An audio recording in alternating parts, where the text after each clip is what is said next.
Salve pessoal, tudo bem? Está no ar o episódio 148 do podcast da Página 5.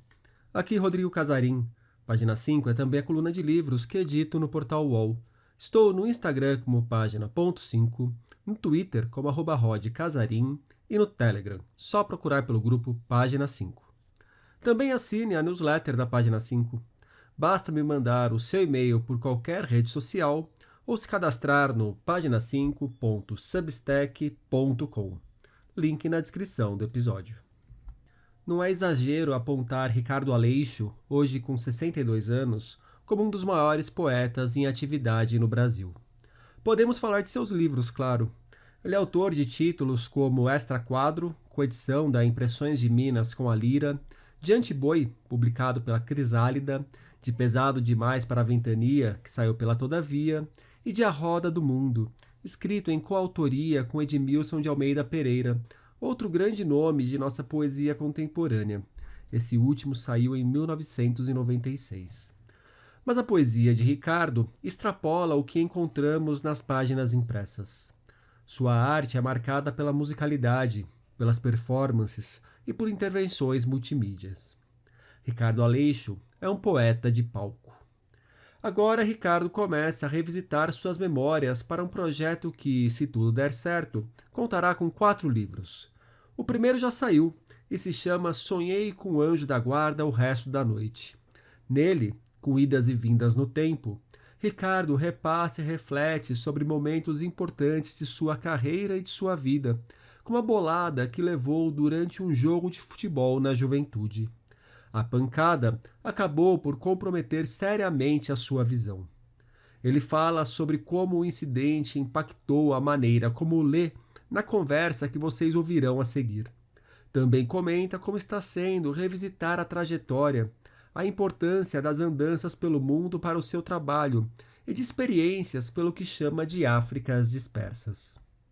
Mesmo eu, que me gabo de ser do tempo lento, muito lentíssimo, muitíssimo lentíssimo, tenho sempre mais pressa do que penso ter. É o que escreve Ricardo em certo momento do livro. É um trecho que mostra como, mesmo na prosa, a musicalidade segue bastante presente na literatura de Ricardo Aleixo. Ricardo Aleixo, muito obrigado pela presença aqui no podcast da Página 5. Ricardo, você acabou de lançar Sonhei com o Anjo da Guarda o Resto da Noite. É o seu primeiro livro de memórias, do que promete ser uma série aí com mais uns 3 livros, né? Você comenta. Por que enveredar pelas memórias nesse momento da vida? Foi uma sugestão do editor Leandro Sarmatz, a partir da boa receptividade da antologia Pesado Demais para a Ventania, junto ao público mais jovem, o público infanto-juvenil e juvenil. E o Leandro, sabendo que eu comecei, que eu tomei a decisão de me tornar um escritor aos 18 anos, achou que seria interessante contar a minha história para o pessoal mais jovem. E eu aceitei isso há 4 anos, eu assinei o contrato, eu achei que seria mais fácil. Mas demorei esse tempo todo, porque memória não é exatamente lembrança, né? Então, com a pandemia, eu fiquei mais tempo em casa, sem as viagens que tomam a maior parte do meu tempo, e aí passei a me pesquisar na minha casa, que é a casa onde eu vivo desde os 9 anos, e aí nada fazia sentido. O que eu vou contar? E foi isso, não foi uma iniciativa minha. Memória não é lembrança. Qual que é a diferença? Memória pressupõe uma linearidade e uma conexão que a lembrança esparsa não tem? Eu tenho trabalhado isso muito a partir da escrita do Sonhei com o Anjo da Guarda o Resto da Noite e depois do lançamento, com as muitas entrevistas e debates públicos de que eu participei, eu tenho trabalhado uma noção de memória que me acompanha já faz muito tempo, que é a de memória imaginante, ver aquilo que na memória já é imaginação, já é desbordamento para uma outra instância. Porque lembrar, a gente lembra de muitas coisas, mas quais dessas coisas têm significado e principalmente levando em conta o fato de que eu sou um escritor. Por que essas coisas que eu lembrei importariam mesmo para as pessoas que acompanham o que eu faço? Enquanto que a memória, ela me leva até por conta daqueles limites da própria situação vivida, o quanto eu consigo acessar daquilo que de fato vivi, daquilo que senti ao viver tudo, tem muito de abertura para a imaginação. E o Sonhei com o Anjo da Guarda do Resto da Noite é isso. É, é menos as lembranças que eu tive, porque eu tive muito mais lembranças, nem todas boas, e as que eram boas talvez não importassem tanto para a fatura de um livro que é de um escritor profissional, né? Então a diferença é essa, não é o que vem à cabeça apenas, é aquilo que vindo à cabeça, vindo à mente, vindo a esse dispositivo de lembrar, que é o corpo inteiro, né? A gente não pensa só com a cabeça, não lembra só com a mente, a gente lembra com o corpo inteiro. O que disso tudo aí importaria em termos de letra literária? Esse foi o embate que eu tive. Você me dando essa resposta, me vem à cabeça tanto a Annie Ernaux, que é uma autora que está muito em evidência depois do Nobel de Literatura do ano passado, que ela explora muito as fronteiras fluidas entre a ficção e a não ficção dentro da própria memória, o quanto que a memória é em grande escala ficcional também, e a noção de escrevivência da Conceição Evaristo de se criar a partir do que se viveu, e não é necessariamente uma reprodução da vida, porque a vida nunca pode ser levada para outra instância que não a vida em si, mas de se criar a partir da experiência que tem, né? Sim, gosto dessas lembranças que você teve agora, desses dois nomes e da importância que a memória tem para cada uma delas.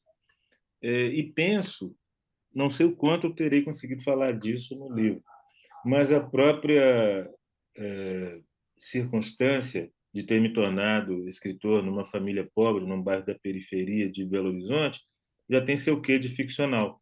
Eu fui obrigado, nesse primeiro momento, a, a pensar o Campo Alegre, que é o lugar onde eu vivo desde os 9 anos, como um outro lugar.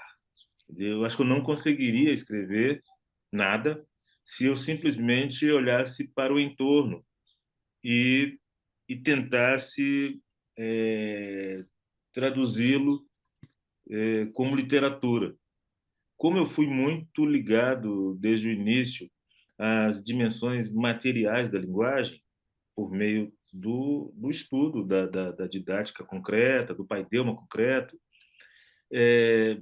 esse empenho em pensar a linguagem, mais do que pensar os níveis imediatos de realidade, isso me levou para outros lugares. Então, o que é encontrar, tendo 19 anos, 20 anos, ler James Joyce, por exemplo? Era forçosamente ter que me pensar numa situação de possível diálogo com o Joyce, tanto com o que o Joyce escreveu, quanto o que ele pensava, os deslocamentos dele pela cidade onde ele viveu, e o mesmo com relação a, sei lá, a Paris dos anos 20.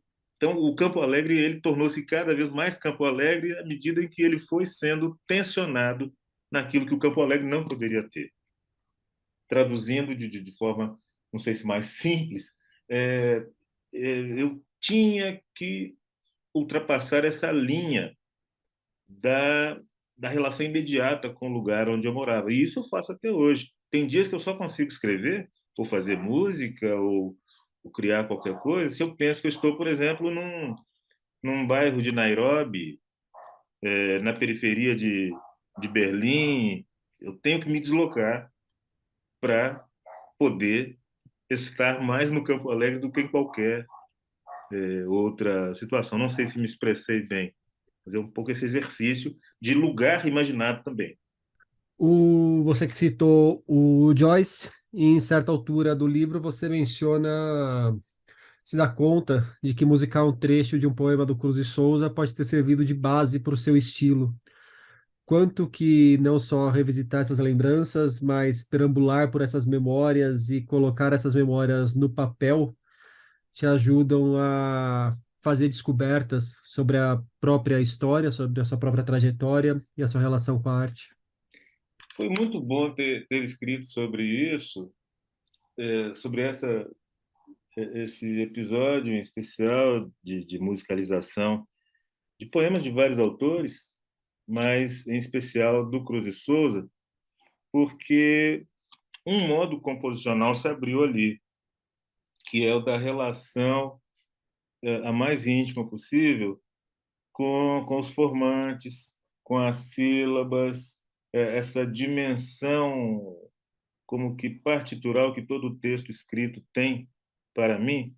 Isso tornou-se um modo de compor não apenas música, não apenas canções, mas todo e qualquer texto, mesmo um texto em prosa, como foi agora, com o Sonhei com os da Guarda o Resto da Noite e o Campo Alegre, que é o livro da coleção BH Cidade de Cada Um, que eu escrevi ao mesmo tempo que escrevi o Sonhei com os da Guarda o Resto da Noite. Então, o recurso ao violão e a voz entre o canto e a fala são são ferramentas que eu uso continuamente. Então, está aí um exemplo de algo que está num livro que é de memórias e que aponta para algo que ainda é presente, ainda é forte na minha maneira de pensar a palavra como elemento composicional. Mas você fez muitas outras descobertas sobre você ou teve outros insights sobre a sua arte a partir desse trabalho de revisitar a sua trajetória? Sim, é, a, Você se assustou com alguma coisa? Você olhou e falou, porra, olha, eu sou isso também? Ou fiz sim, isso me também, assustei. não tinha até hoje dado atenção suficiente para isso? Talvez a coisa que mais me assustou, Rodrigo, tenha sido a contemplação, o livro já publicado, já resenhado, discutido por algumas pessoas. Eu fazendo uma caminhada aqui perto de casa, eu me dei conta de como foi árdua a minha trajetória enquanto adolescente pobre, negro da periferia e que se vê num dado momento cego de um olho e sentindo dores todos os dias. Eu construí uma obra, venho construindo uma obra a despeito disso tudo e sem jamais ter evocado nenhuma dessas condições como argumento para não ter feito isso ou aquilo. Eu fiquei muito assustado por ver que um sistema literário como o brasileiro, que é elitista, racista, sexista e todos os ismos possíveis podem se aplicar a ele, ele não conseguiu deter aquele menino. E aí eu consegui olhar para o menino que eu fui como uma outra pessoa. Eu entrei assim numa convulsão, comecei a chorar. Eu parei a caminhada, comecei a chorar, agradeci o menino por tudo que ele fez por mim, falei, olha, agora deixa, vai seguir a sua história que eu dou conta de ir sozinho. Então teve esse impacto também de tudo somado. Quer dizer, por que esse menino que eu defino sempre dessa forma, com essas características todas, é, porque é que de onde ele tirou tanta força para criar? Isso eu precisei escrever um livro para conseguir fazer a pergunta, porque eu fui passando por cima dela ao longo desses anos todos, sabe? E você acha, acredita que a resposta esteja mesmo na força da criação?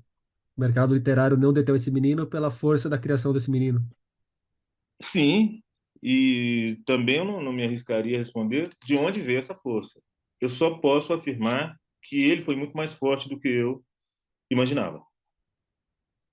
E que eu precisei escrever um livro sobre esse menino para entender tamanha, o tamanho da força dele.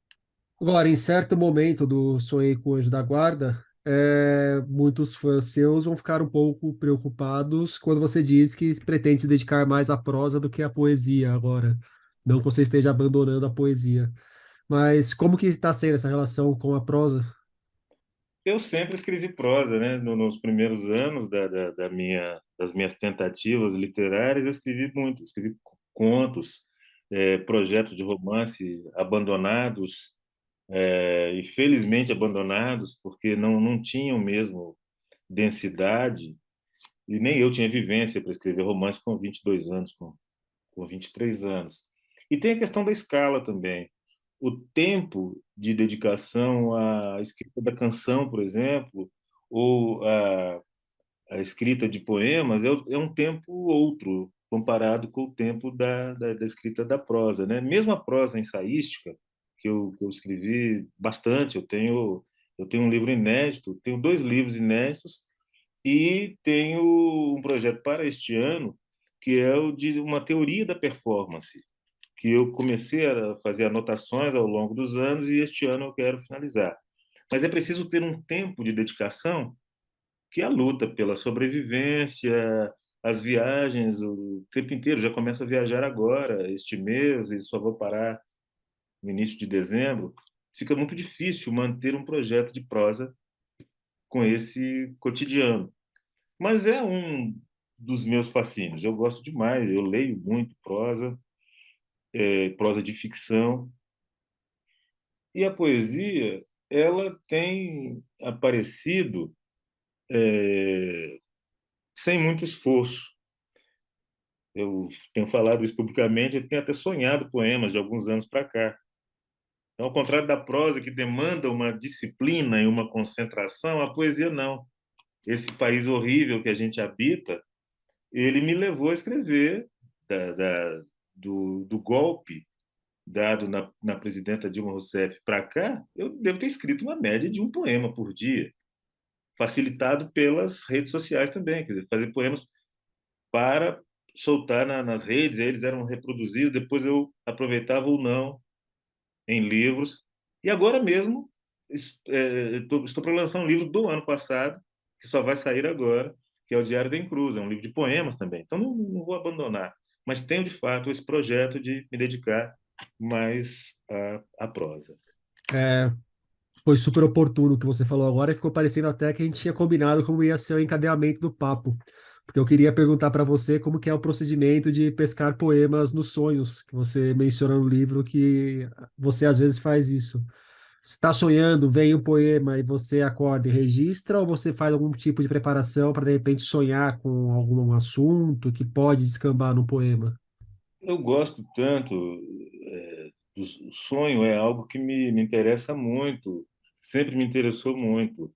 Fui leitor dos surrealistas, é, e sendo, como me defino, um africano fora da África, o sonho é matéria, primeiro, de muita perturbação. Eu sempre me sentia muito perturbado com determinados sonhos e me frustrava nos primeiros anos pela minha incapacidade de traduzir aquilo em forma de literatura.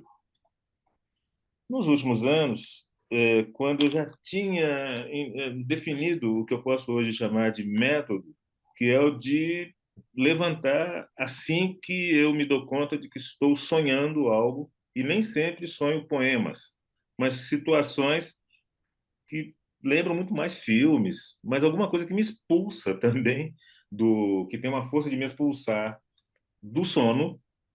E aí eu vou e pego o papel, ou pego o gravador. É melhor quando eu ligo o gravador, porque é, a tentativa de escrever já pode conduzir para outro lugar, enquanto a voz mal saída do sono, ela tem o relato em si e as cadências da voz, ou a falta de cadências da voz, tudo isso é matéria composicional para mim.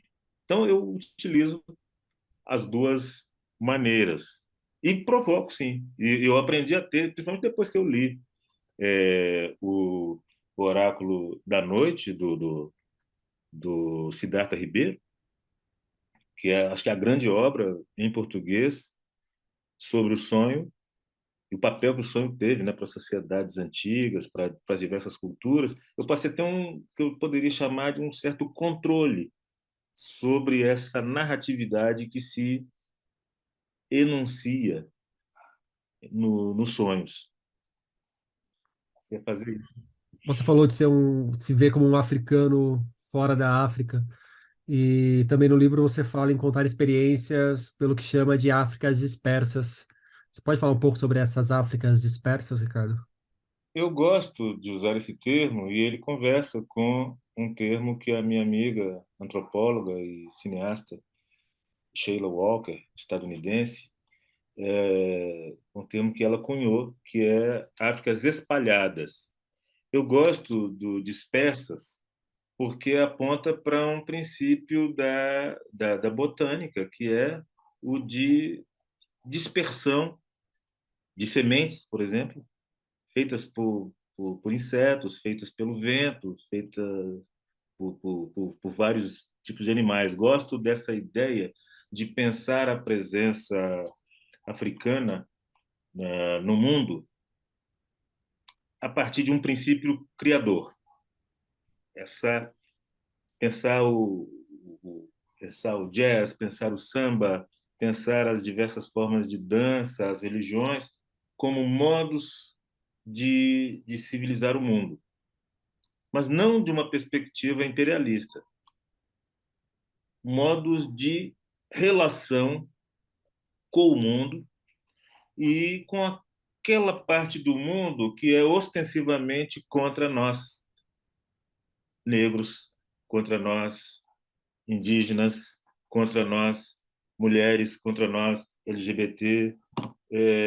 Esse mundo caduco, esse mundo que já não se aguenta em pé, me parece um mundo bom de ser testado também pela dispersão de ideias novas, de modos novos de relação entre as pessoas, e pessoas cada vez mais é conceito que se amplia para mim, que eu falo das pessoas árvores, das pessoas nuvens, das pessoas bichos, das pessoas águas, quer dizer, essa ampliação da ideia de pessoa, ela também parte desse mesmo princípio que me leva a pensar em dispersão, no sentido de não concentração, não acumulação. E essa noção de mundo e de como andar pelo mundo, transitar pelo mundo e se relacionar e trocar com o mundo me remete ao que você escreve do ruar.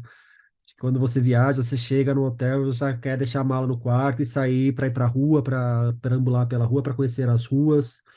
É nesse momento que você vai aprendendo que mundo é esse e como cada parte do mundo se relaciona com essa África dispersa.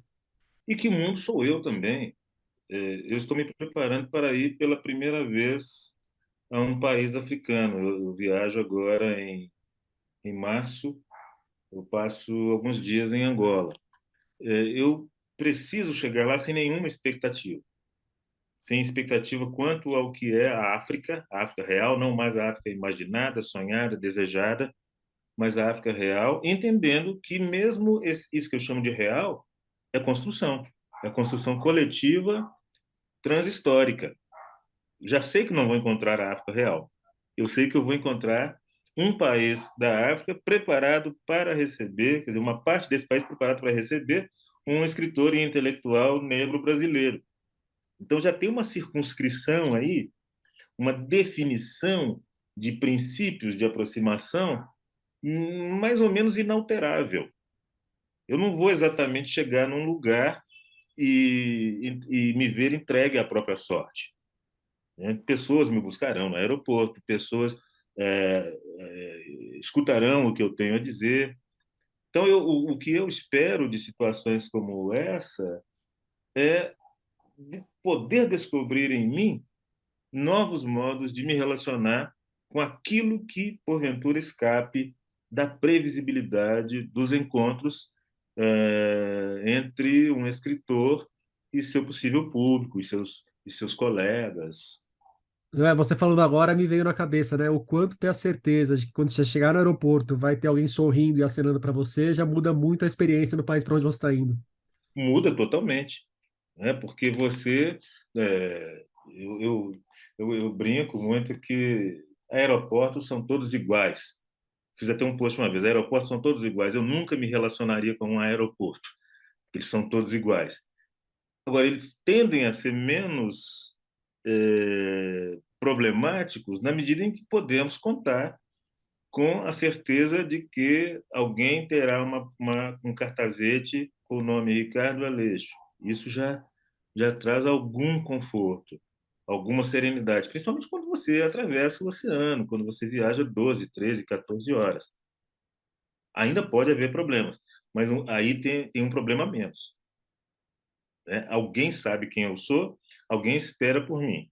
Isso já redimensiona os termos do problema que é chegar num outro lugar. Não resolve nada, mas redimensiona. Te deixa até mais tranquilo. Se tiver problema, talvez tenha alguém para te ajudar, né? Exatamente. Não vou ter que me virar sozinho. Sabe? E aí voltando à sua pergunta anterior, tem a ver com essa noção do africano fora da África, porque eu chego na Alemanha, por exemplo, não está na minha cara para os alemães que eu sou um brasileiro. É sempre com espanto que escutam a resposta. Sou um escritor brasileiro. Na França, a mesma coisa. Então, eu passei a adotar um termo que hoje é corrente, a partir do que é chamado de terceira diáspora, né? O termo afropolita, porque a minha circulação ela tem se dado principalmente no âmbito das grandes cidades europeias e estadunidenses. Então, essa dimensão que era historicamente chamada de cosmopolita, ao lidar com o que decorre da chamada terceira diáspora, foi cunhado esse termo afropolita que me veste bem, eu gosto dele, porque é um modo de circular sem que haja muita definição para quem fala comigo do que eu sou a partir da identificação com um determinado lugar. Isso me agrada. Tudo que atenta contra a noção rígida de identidade me agrada. Uma característica que você carrega consigo desde a juventude e que de alguma forma vai influenciar de alguma maneira importante o seu modo de estar no mundo é a cegueira de um olho e você ficar cego jogando futebol com uma bolada e aí depois com a idade o outro começa a ter problema na outra vista, né? Você conta no livro o engenho que você fez ali para você voltar a ler quando você ficou cego de um olho, quando você ficava deitado e ia lendo deitado. Sim, Mas para além da parte mecânica da coisa, quanto que essa cegueira, e aí eu deduzo que isso traz uma certa, um ritmo diferente para a leitura, uma atenção diferente para a página do livro, quanto isso acabou te moldando também como leitor? Você acha que você tem é um leitor impactado por essa característica? totalmente, porque eu fui um garoto leitor, mas eu não tenho memória da relação física com o objeto livro até sofrer o acidente. Eu não sei se eu já era atento ao cheiro do papel, como me tornei. É, a materialidade do texto, que é uma característica da minha obra, bom, isso sim, isso já vinha da infância. Minha mãe contava que ela me deixava recortar revistas e eu recortava especialmente letras, sempre me frustrando porque elas pareciam tridimensionais na página. É um momento de muita riqueza gráfica na mídia brasileira, o Cruzeiro, Manchete, um requinte gráfico muito grande. E eu via aquilo tridimensional e queria que se mantivesse. Eu não tinha ainda a noção, com 5, 6 anos, de que eu poderia forçar a barra para que aquela letra se sustentasse no, na superfície. Então, tudo isso é uma outra maneira de lidar com o signo verbal e com tudo, né? Com tudo mais, a partir da perda de uma propriedade. Como eu tenho dito, digo no livro, eu já não tenho memória nenhuma de como era enxergar com os dois olhos. Mas posso te garantir que eu tenho um prazer imenso de, como agora, eu descobri que é melhor que eu leio com muito mais prazer se eu tiro os óculos. Se eu estou sozinho e num espaço bem iluminado, essa sensação de muita proximidade com o papel, e aí não só pelo cheiro, mas pelas texturas, isso que poderia ser uma limitação, ser obrigado a ler com o objeto tão perto.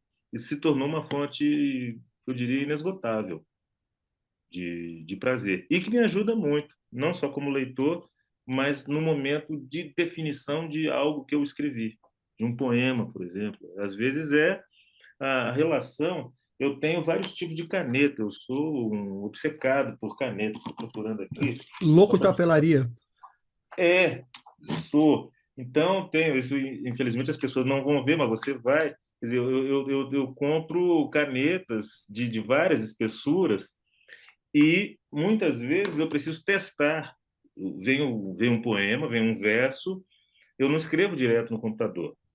Eu escrevo numa caneta de espessura fina, depois vou testando, escrevo a lápis, eu tenho uma máquina de escrever. Então, tudo isso me afeta como leitor também, porque eu passo a me relacionar com o escrito não mais como coisa minha, mas como coisa. É uma coisa que está aqui e eu preciso ler.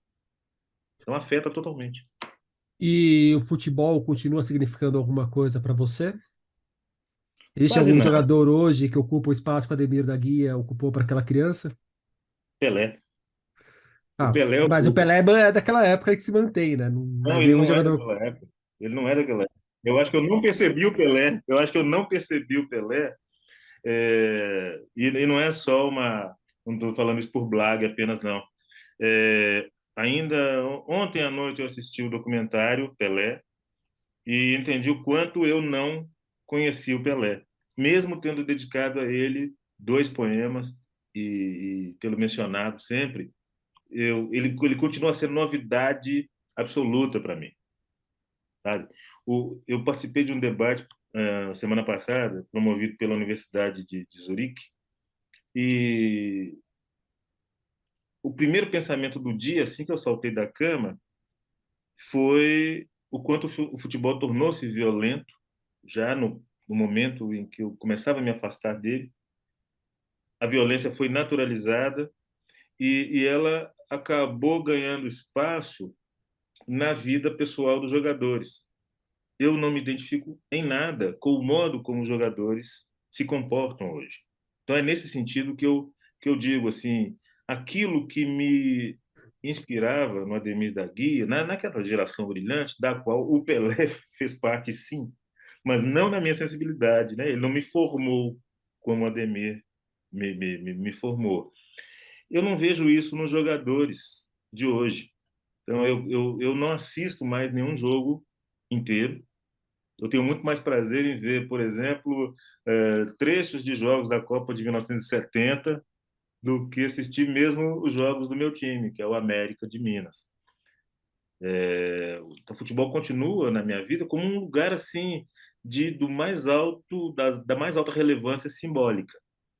Eu passo na rua, vejo garotos jogando, paro para ver, mas não vou ao estádio, não ligo, não, nem tenho televisão, então não me interessa, eu simplesmente perdi totalmente o interesse pelo esporte. E, cara, pra gente fechar o nosso papo, me indica um livro. Rapaz, assim, de, de bate-pronto, um livro. Eu De bate-pronto, de voleio, de de bicicleta, qual eu voleio, preferi? de trivela. Eu tenho aqui um livro que eu gosto muito, é, é de um poeta, caramba, rapaz. Bom, eu vou indicar outro, que eu li anteontem também, que é de uma poeta de Santa Catarina. Ela é gaúcha e mora em Santa Catarina, que é a Thelma Scherer. O livro dela chama Skirt. É um livro de poemas, é um poema longo. E eu tenho lido com muito gosto. Esse livro eu li quando foi lançado, mas agora é que eu finalmente entendi os procedimentos técnicos, formais, a imageria desorbitada. Tem algo muito único no modo da Thelma compor poesia. Eu recomendo esse livro. Ricardo Aleixo, muito obrigado pelo papo. Quem agradece sou eu, Rodrigo. Sonhei com o Anjo da Guarda o resto da noite, de Ricardo Aleixo, chega aos leitores pela Todavia. Por hoje é isso aí, pessoal. Indique o podcast para os amigos e inimigos. Um abraço, um beijo, um aperto de mão e até a semana que vem.